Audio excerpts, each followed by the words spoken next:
Hello friends, welcome to Aditya kitchen. আপনাদের সবাইকে স্বাগত আমাদের আদিত্য কিচেনে।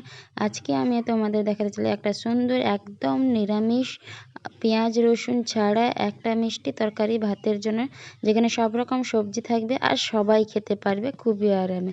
যাদের পক্ষে বেশি কড়া জিনিস খাওয়া বারণ, ওরা তো একদমই খেতে পারেন। এখানে দেখুন পুরোটাই আমি সবজি নিয়ে নিয়েছি। আমি সবজিগুলোকে ধুয়ে নিচ্ছি আর তোমাদের ভালো করে বোঝানোর জন্য আমি আলাদা আলাদা করে দেখিয়ে দিচ্ছি কি কি সবজি এখানে অ্যাড করেছি। চলো তাহলে দেখে নিই। এখানে নিয়েছি আমি টমেটো, গাজর, বেগুন, রাঙালু আর নিয়েছি বনালু।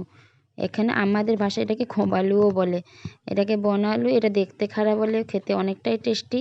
আর এটা আমি একটা মিষ্টি মিষ্টি টকটক রেসিপি, তো এটা খুবই টেস্ট লাগে।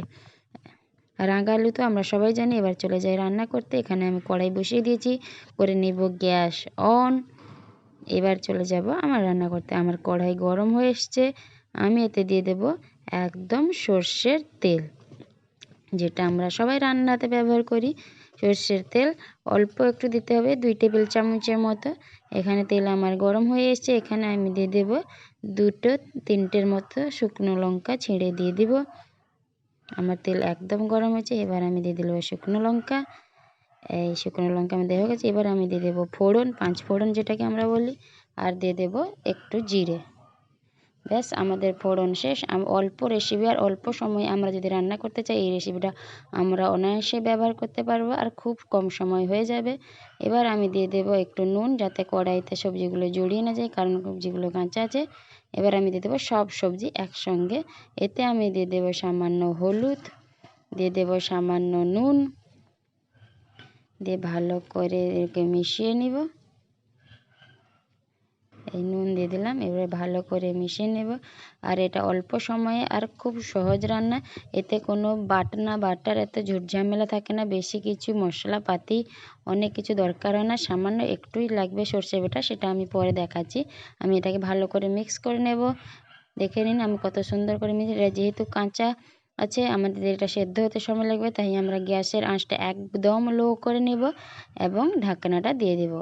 ঢাকনা দিয়ে দিয়েছি, লো করে রেখেছি। এবার আমরা চলে যাব আমাদের নেক্সট, যেটা আমাদের লাগবে। বলছিলাম মাত্র একটুখানি সর্ষে বাটা, আর একটা নিয়েছি আমশিটা। টমেটো আমার মানে কম আছে, তো যদি টক না হয় তার জন্য একটা আমশি আমাদের জন্য যথেষ্ট। এখানে যদি আমাদের কাছে আমশি না থাকে, তাহলে আপনারা টক জাতীয় যে কোনো জিনিস ব্যবহার করতে পারেন, যেমন কাঁচা আম, তেঁতুল বা লেম্বু, যা কিছু ব্যবহার করতে পারেন। এখানে আমি দিয়ে দেবো জল আর সর্ষে বাটা আর আমশিটাকে ভালো করে মিশিয়ে নেব। এবার চলে যাই ঢাকনার দিকে। ঢাকনা আমার কি হয়েছে দেখা যাক। এই আমার হয়ে গেছে, কিন্তু সেদ্ধ হয়নি। দেখুন, যেহেতু আমাদের আঁচ কম ছিল, তাই আমাদের নিচে লাগেও যায়নি। না, আমাদের সবজিটা হয়নি, আর একটু হবে। হয়নি, একটু মিশিয়ে নিই। এবার দিয়ে দেবো আবার একবার ঢাকনা দিয়ে দেবো, হয়ে যাবে। এবার আমরা অন্য কাজে চলে যেতে পারি। আবার চলে এলাম। এবার টমেটোটা আমার হয়ে গেছে। টমেটোটা কেটে নেব। দেখুন কত সুন্দর। সবজিটাও আমার সেদ্ধ হয়ে গেছে, টমেটোও সেদ্ধ হয়ে গেছে। আপনারা বললে গোটা টমেটো সবজিতে কে দেয়? আমি আপনাকে আগেই বলেছি রেসিপিটা একদম সহজ আর সুবিধে, আর খুব কম সময়ে এটা রেসিপিটা করা যায়। আমি টমেটো রেখেছি, এই আমসি আর সর্ষে বাটাটা যে মিশিয়ে রেখেছিলাম, ওইখানে আমি টমেটোগুলো যেখানে পুরো তুলে দিলাম। গরম কিছু নেই, কারণ সর্ষে বাটায় আমি ঠান্ডা জল দিয়েছিলাম, তাই গরমে ঠান্ডা পড়তে ওটা ঠান্ডা হয়ে গেছে। আমরা টমেটো, আপনারা যদি কেউ টমেটোর যে খোসাটা যদি কেউ ব্যবহার করতে না চান, তাহলে বেছে দিতে পারেন। আমি এরকমই দিয়ে দিলাম। এই দেখুন হয়ে গেছে আমাদের পুরো তরকারি। একটু আপনাদের পরিমাণ মতো জল দিয়ে দেবেন, যে যতটা ঝোল খেতে পারেন ওই পরিমাণে জল দিয়ে আমরা তরকারিটাকে ভালো করে জাস্ট ফুটিয়ে নেব, আর কিছুই না। দেখুন আমাদের রেসিপি কত তাড়াতাড়ি আর কত সহজ হয়ে গেল। আপনারা এটা যে কোনো সময় যে কোনো পরিস্থিতিতে খুব তাড়াতাড়ি সহজেই বানাতে পারবেন।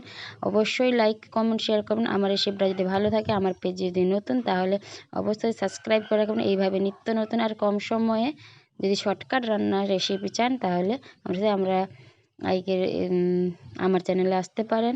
এই দেখুন আমি ঢাকনা দিয়ে দিয়েছিলাম, কত সুন্দর ফুটে এসে গেছে। আমার তরকারি একদম কমপ্লিট। এই পর্যায়ে আমরা চেখে নেব নুন, আমাদের পরিমাণ নুন ঠিক আছে কিনা। আমি আগে দিয়েছিলাম, তবুও একবার দেখে নেবেন নুনটা।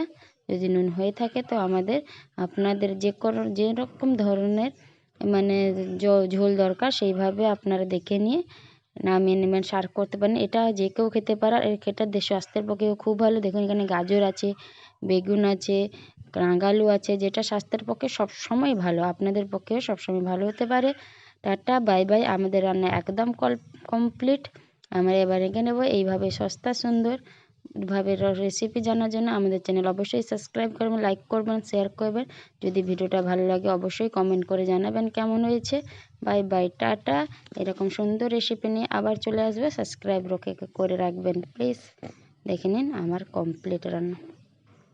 গাজর, বেগুন, আলু, রাঙালু এইভাবে সবজির তরকারি সবাই খেতে